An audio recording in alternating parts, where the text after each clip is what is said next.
The creation of the Coalburg coal mines and coke ovens dates back to the late 1870s, several years after the founding of the city of Birmingham in 1871. Colonel John T. Milner, who was then the chief engineer for the South and North Alabama Railroad, had strongly advocated for the construction of a main line to cross in a northerly direction from Montgomery through the county seat of Eatonton, located in Jefferson County, because of its strong potential in developing coal and iron mining, along with blast furnace operations in the area that would be located near the rail line. At the same time, Colonel James Withers Sloss, who had been the president of the Nashville and Decatur Railroad before being acquired by the Louisville and Nashville Railroad, encouraged officials with L&N to assist the financially strapped South and North Alabama Railroad to complete the line from Decatur to Montgomery. L&N would later purchase the controlling interest in the South and North Alabama Railroad. In late 1871, the line had been completed the same year as the new city of Birmingham was formed by the Eatonton Land Company. In an effort to prove the existence and sustained profitability of endless rich seams of coal along the new rail line, Colonel Milner formed the Milner Coal and Railroad Company and purchased several thousand acres of land for coal development some 9 miles north of the city along the South and North Alabama Railroad. This area would later be renamed Newcastle. Several years on, he had acquired land several miles to the west of Newcastle for the development of coal mining operations at the southern end of the Warrior Coalfield. This area would be later known as Coalburg. By 1879, Colonel Milner had completed a 9-mile branch railroad line from Coalburg to Birmingham to deliver coal to the expanding blast furnaces and mills. Passenger and freight cars were also attached to the locomotive train to provide service between Coalburg and Birmingham. By this time, the Milner Coal and Railroad Company had acquired up to 15,000 acres of land stretching to the northwest along the route of 5 Mile Creek, with future plans to extend the railroad and opening new coal mining operations. By 1883, the Richmond and Danville Railroad, which operated the Georgia Pacific Railway, was building its new line from Atlanta towards Birmingham and would later complete the line to Greenville, Mississippi. Looked at the prospect of purchasing the Milner Coal and Railroad Company to fill its plans for extension into the growing Birmingham market and capitalize on coal for its locomotives.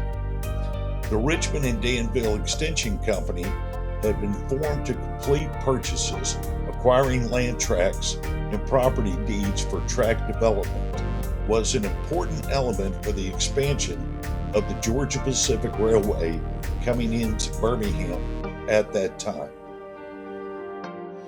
Dr. H.M. Caldwell, who was then the president of the Eatonton Land Company and had succeeded James R. Powell, the company's first president, who had created the city of Birmingham, Dr. Caldwell was responsible for the development of new industries, residential and resort properties, was instrumental through many months of negotiations in granting valuable lots and land grants to the Georgia Pacific Railway development into Birmingham. At the same time, working with Colonel Milner, the Richmond and Danville Extension Company was able to purchase the Milner Coal and Railroad Company assets, excluding the Newcastle mine properties, in May of 1883. The purchase included 10,000 acres of developed and undeveloped land for coal mining, along with the existing Coalburg mines. Also included was the existing 9-mile railroad and old rolling stock and locomotives. The total purchase price was $375,000, which equals to roughly $12 million present day.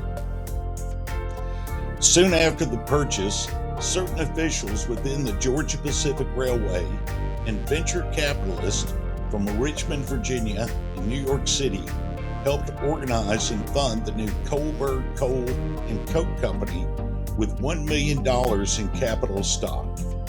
Major Edward M. Tutwiler, who was then the assistant chief engineer of the Georgia Pacific Railway, was appointed superintendent of the new company. Almost immediately upon appointment, Major Tutwiler began construction of new batteries of beehive coke ovens situated along 5 Mile Creek. New coal drift mines were opened, along with the construction of new homes for the miners, and also trying to improve conditions for the convict prison coal miners who were carried over from the Milner Company and roughly numbered between 300 to 400 from 1883 to 1890. The former 9 Mile Milner Railroad from Birmingham to Coalburg was incorporated into the Georgia Pacific Railway system, with new line construction commencing from Coalburg west-northwest, paralleling 5 Mile Creek. Major Tutwiler became also instrumental in developing the new coal mines and towns at Brookside, Cardiff, and Blossburg. By November 1883, the new Georgia Pacific Railway line from Atlanta to Birmingham connecting to Coalburg was completed. The route totaled 177 miles. An additional 2 miles of track were built at Coalburg for sidings and spur lines. A temporary passenger and freight depot was built at Coalburg, with the permanent one finished by 1887. At the same time, Georgia Pacific Railway was building the line from Columbus, Mississippi, east, and had reached Days Gap, later renamed Oakman, with just 47 miles of line to be developed to reach Coalburg. Coalburg was an important addition to the railroad for the rail traffic, as well as the constant supply of coal for their locomotives in their growing rail network. By the spring of 1884, the Georgia Pacific Railway was transporting some 40 carloads a day of coal from the Coalburg mines. Most of the coal was destined for use by the Richmond and Danville Railroad. In addition, the Coalburg mines had increased to some 1,000 tons of daily output. During that year, Major Tutwiler employed a Mr. Richard Thomas, who was a well-known coal and coke expert who had arrived some years earlier in America from Wales, to construct a battery of 64 Belgian-style coke ovens at Coalburg. Named for him, the Thomas coke ovens became one of the first in the state to go into operation at Coalburg. The Thomas coke ovens could process some 12 tons of coal at a time. By 1887, there were some 250 coke ovens in operation at Coalburg. The batteries of coke ovens were situated back above the north and south banks of 5 Mile Creek. The camera and steam operated water pumping system was situated along the creek that pumped water through an 8-inch pipeline to the top of the ridge to a water reservoir holding tank. Water pipelines from the reservoir then descended down the ridge to the coke oven batteries to be used to cool off the ovens once the coking process had finished. In April 1887, the Sloss Iron and Steel Company purchased the Coalburg Coal and Coke Company and all of its holdings. At that time, it was one of the biggest mergers and transactions in the state of Alabama. Originally formed as the Sloss Furnace Company by Colonel James Withers Sloss in 1881 in Birmingham, it had developed its city furnace near downtown Birmingham along the main rail corridor. The company was developing ore, coal, and limestone mines within the Birmingham district. Colonel Sloss retired from the company in 1886, leaving it in the hands of a capable board of directors. By 1887, the name was changed to Sloss Iron and Steel Company.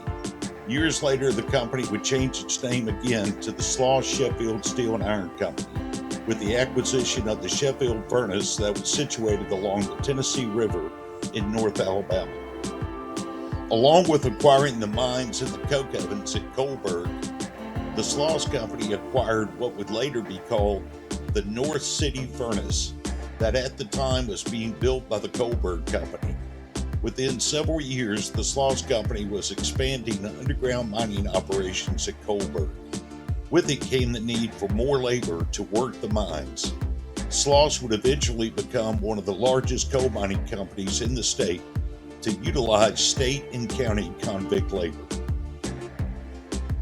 A large rectangular wooden building was built near the base of the ridgeline above 5 Mile Creek as the primary housing for the men's prison.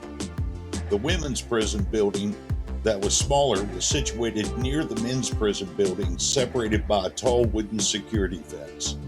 The hospital and kitchen and dining hall facilities were all located within the secured prison compound that was surrounded by a high wooden stockade fencing and patrolled by armed guards. A separate manway entry into the number 4 slope mine for the convicted male prisoners was located within the stockade. This entry also gave access via underground passageways to the number 3 mine. Convicted female prisoners serving their sentences at Coalburg took care of washing clothes, tailoring, and cleaning chores, and preparing meals for all the prisoners.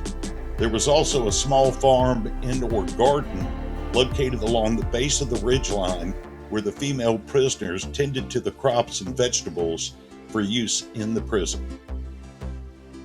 The number 4 mine utilized a Webster Camp and Lane tail rope engine using some 2,000 feet of heavy rope and chain to pull as many as 20 to 30 loaded coal carts up to the tipple, creating a continuous haulage from inside the mine and up to the tipple. All coal brought up from the number 3 and 4 mines was sent to the tipple and from there to a Robinson Ramsey coal washer that was located next to the main tipple. Washed coal was then loaded into Larry cars and pulled by a dinky locomotive on a series of rail lines to the top of the coke oven batteries. Situated 1 mile north from the coke ovens on the branch line were the number 9 and D mines. The number 9 and D mines were worked by regular or free coal miners. Both the D mine and the number 9 mine were operated as slopes. The D mine operated like the number 4 mine with a Webster Camp and Lane haulage system.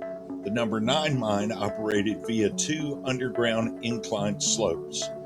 Both of these mines operated on the Pratt coal seam. The number 9 and D mine utilized the same loading tipple for their operations.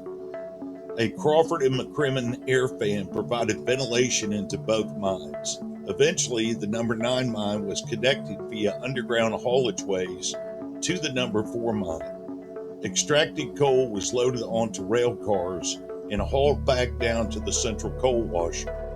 It is assumed that smaller dinky-type locomotives hauled the loaded coal rail cars back to the central washer, other than a large steam locomotive that Georgia Pacific would have operated. In 1898, the E mine was opened just south of the main rail line. The mine was developed as a slope with the entrance at the bottom of a ridge line. The Pratt coal seam was located some 30 feet below the surface. A new tipple, engine house, boiler plant, and fan house were installed. 2 rail sidings were laid paralleling the main rail line to service the new E-mine tipple. Sloss built a new prison near the mine entrance, complete with a bathhouse, kitchen, and dining hall facilities. The E-mine would be worked entirely by convict labor. In 1899, the Georgia Pacific Railway was building a new line from Coalburg Junction east, paralleling 5 Mile Creek, that would turn south to meet its existing line in North Birmingham. The new line would eventually replace that section of the old Milner Railroad line that was being used daily and could not handle the increasing numbers of passenger and freight trains. At that time, Georgia Pacific Railway only had 1 scheduled passenger train per day that offered service to and from Birmingham. An opportunity arose from this lack of service in that the Inslee Dummy Railroad Company that provided daily rail service to the town of Inslee and also the Pratt coal mines to and from Birmingham, was able to extend their line up to Coalburg, utilizing the old Pratt Mines Railroad line to offer twice daily round-trip service between Coalburg and Birmingham. It is not known how long this daily rail service operated to Coalburg, but it provided a valuable service for its time to the residents and businessmen traveling between Coalburg and Birmingham. Upon completion of Georgia Pacific's new section of line, the Commercial Club of Birmingham approached Georgia Pacific officials and asked them to begin running daily trains between Birmingham and Corona, located in western Walker County. This was especially needed as this train would make stops at every town on the line that had a booming coal mining market, which of course included Coalburg. In July 1893, the first daily service of the Commercial Club Express began operating on Georgia Pacific Railway's line between Birmingham and Corona. In 1894, Southern Railway acquired the Richmond and Danville Railroad, which included the Georgia Pacific Railway Division.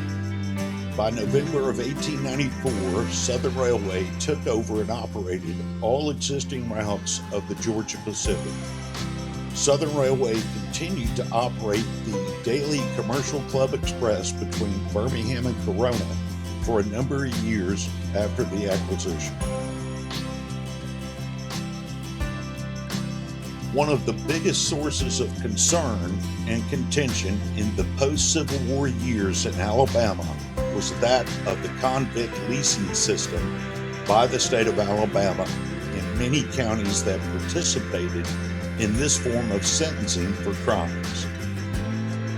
Due to the financial concerns of the state and local municipalities, along with the lack of jail and prison space, it was decided in those years to lease convicted felons to work at certain coal mines whose companies could house and maintain the prisoners within their own stockades, and personnel to guard, feed, and clothe them, along with providing bedding and proper medical facilities.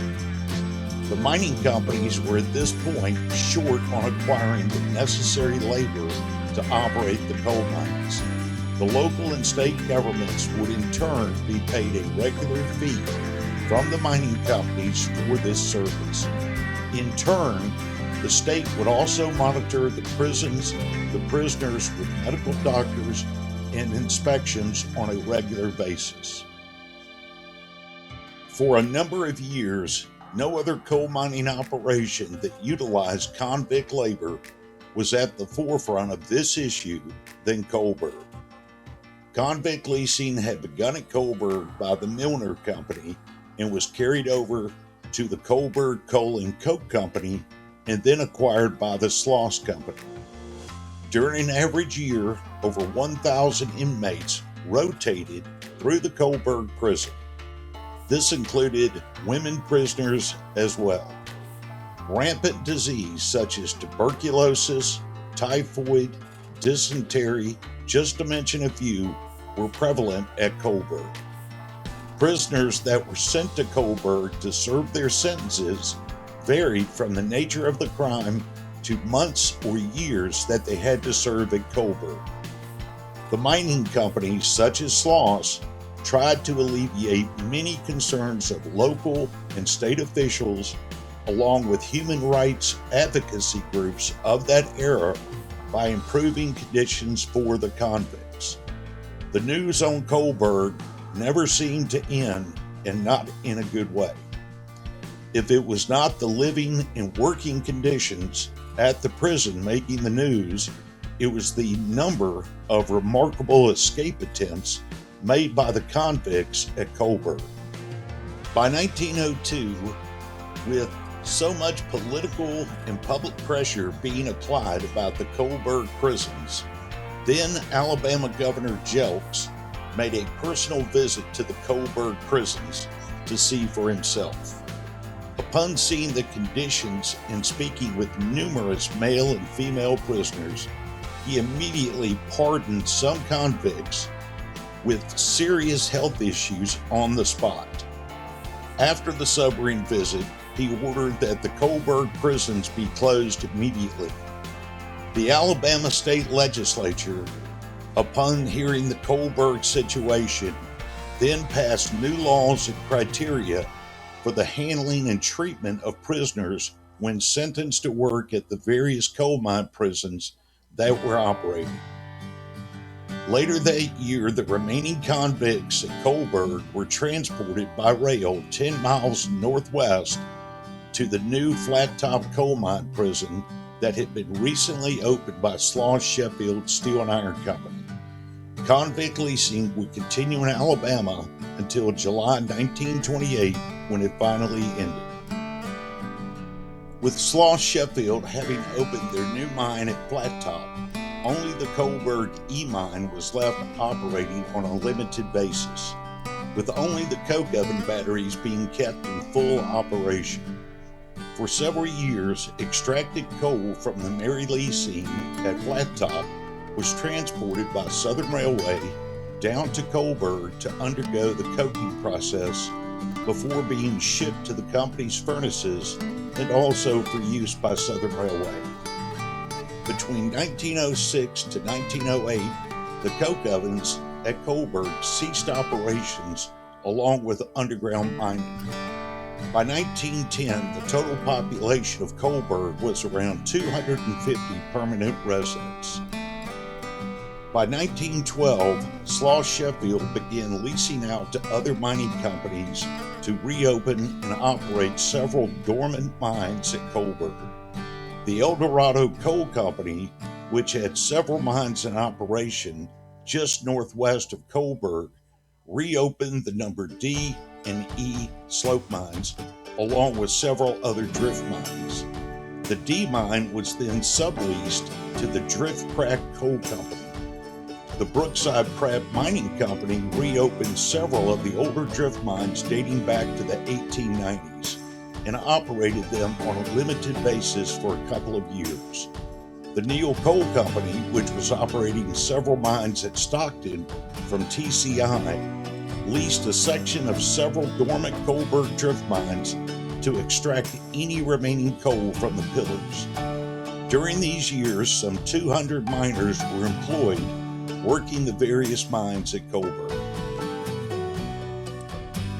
In 1916, the Sloss Sheffield Company decided to rehabilitate and reopen the coke ovens at Coalburg due to the increased industrial and transportation demand for coke.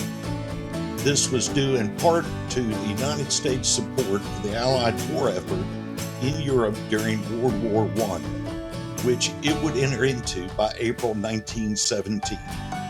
During this period, Sloss Sheffield was in the initial construction stages of a new, modern byproduct coke plant, which was being built in North Birmingham, just west of Tarrant.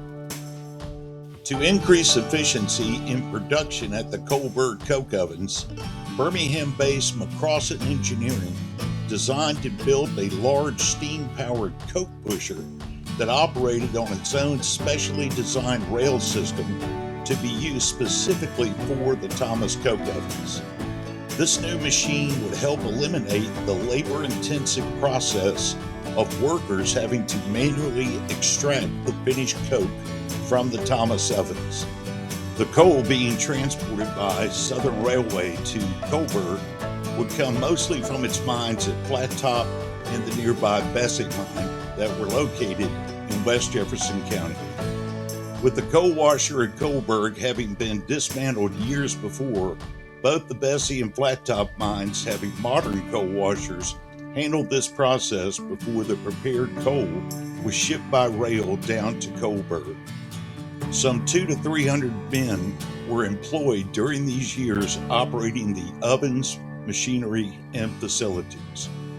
The coking process at Coalburg carried on even after the armistice was signed in November 1918 ending World War I, until the need for additional coke subsided. Sloss Sheffield opened their new byproduct coke plant near North Birmingham in 1920. Company officials decided to permanently cease operations at Coalburg. All equipment that could still be used was taken and or sold off. The coal mines that had been leased and still in limited operation were eventually shut down. Many of the abandoned miners' homes were sold off or razed, as well as the commissary and other facilities. Any remains of the old prison buildings had long since been torn down. In 1937, the Civil Works Administration in the Birmingham district deployed a large workforce headed by the Works Progress Administration in and around the Coalburg area to seal up nearly 500 abandoned coal mines and wells to prevent toxic runoffs that would eventually drain into 5 Mile Creek. Southern Railway would eventually remove all the lines north of 5 Mile Creek, but kept the rail yard in use for servicing as a switching stop for trains entering Birmingham and for storing rolling stock for a number of years into the 1940s before being dismantled. The train depot at Coalburg continued to stay in operation on into the late 1940s, when Southern Railway discontinued making stops on their line. During the 1960s and also in the early 1990s, much of the original mines and coke oven sites at Coalburg were strip mined, along with extensive timbering that took place. In 1978, the county cleared away the coke oven B battery and other foundations on the south side of the creek to make way for the construction of a sewage treatment plant. When Corridor X was being built, later to be designated as Interstate 22, many of the old coal mines in the area were graded over.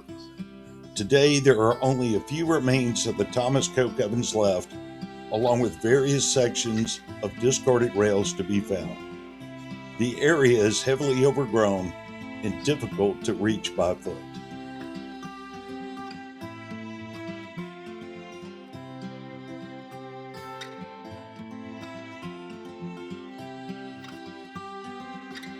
This photograph was taken at Coalburg. It's looking to the east along the active tracks of the Norfolk Southern Railroad, which used to be the Georgia Pacific Railway. This is a video clip taken at one of the numerous coal drift mines at Coalburg that were sealed by the WPA. That's a photograph of the same drift mine. There are numerous drift mines at Coalburg. It's another photograph showing how they sealed it up with the stones and the marker. The marker indicates the number and the position of the coal drift mine and when it was sealed by the WPA in 1937. That's another photograph of a coal drift mine at Coalburg with the WPA marker. And that's a close-up of the WPA marker. They had a separate foundation just for the marker alone. And that's a close-up of the WPA marker at that coal drift mine site.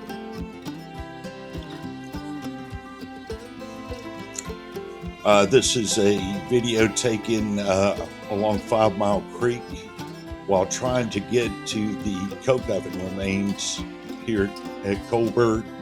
It was done in the wintertime many years ago. The terrain is pretty rough, some really bad undergrowth, trying to get to the coke oven remains at Coalburg.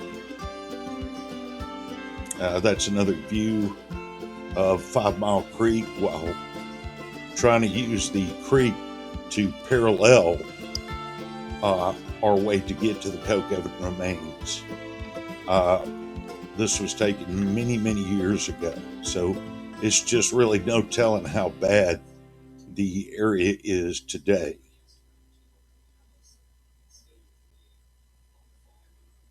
Just trying to maneuver through some of that overgrowth it's pretty difficult.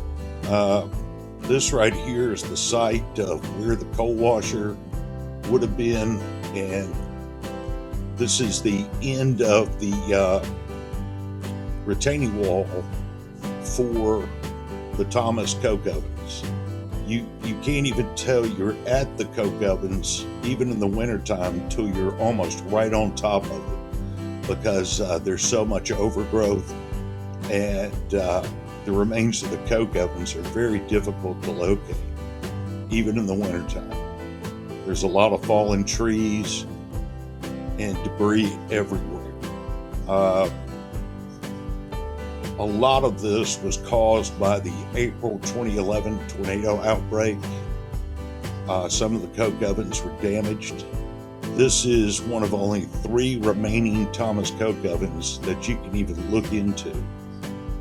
The rest of them are just all destroyed, have trees on top of them, or were damaged when they were doing a lot of strip mining and timbering in that area. This is a look inside one of the Thomas coke ovens. You can see how all the brick has been brazed due to the heat. That's one of the vent pipes. Up top would have been the Larry cars, and a rail system would have been on top of the coke ovens. It was pretty neat to explore. It's too bad there's not much left of this historic mine site with the coke ovens.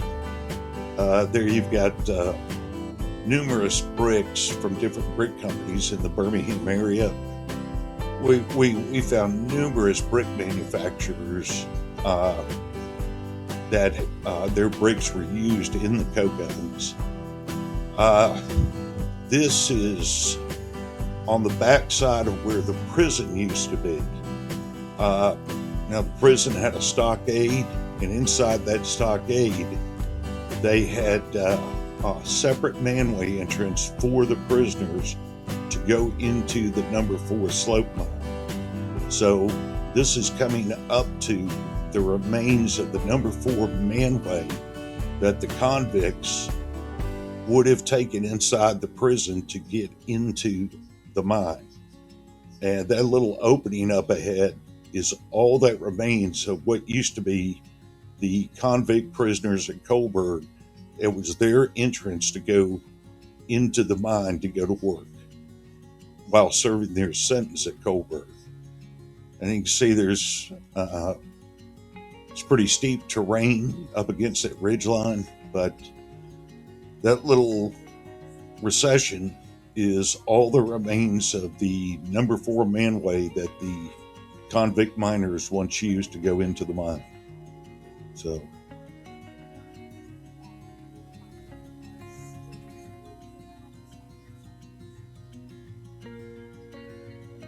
and it's a pretty steep ridge line looking straight up, and that's looking back in the direction to the left would have been roughly the location of the men's prison at Coalburg.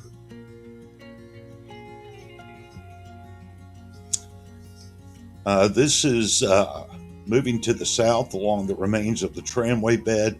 The coke ovens would have been further back, and so you're up a little higher on the ridge line on the old tramway bed, and you're trying to get to where the location of the entrance for the number 4 slope mine would have been. Some of it was fairly easy to walk on in this section, but as you get further down, there's a lot of felled trees. We determined that many of these trees must have come down during the April 2011 tornado outbreak that went right over this area.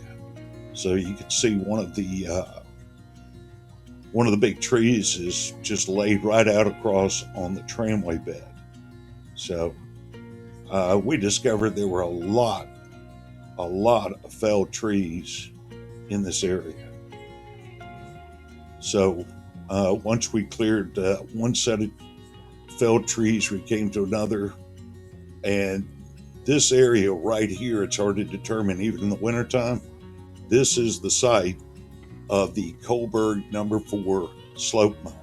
This is the same slope mine that the convicts had to work in when they were serving their sentences at the mine. So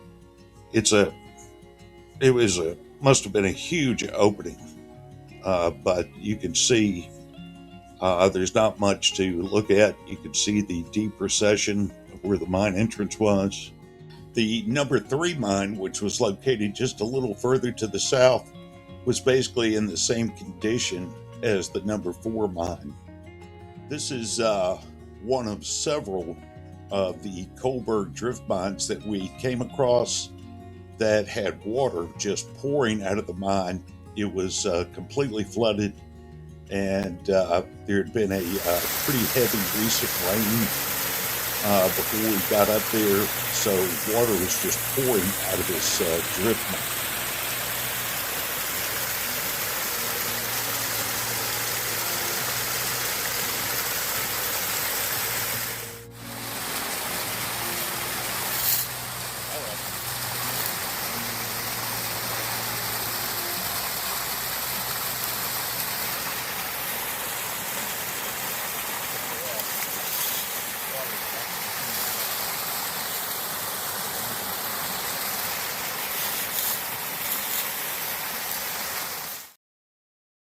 Hope everyone enjoyed this presentation of the historic Coalburg coal mines and coke ovens.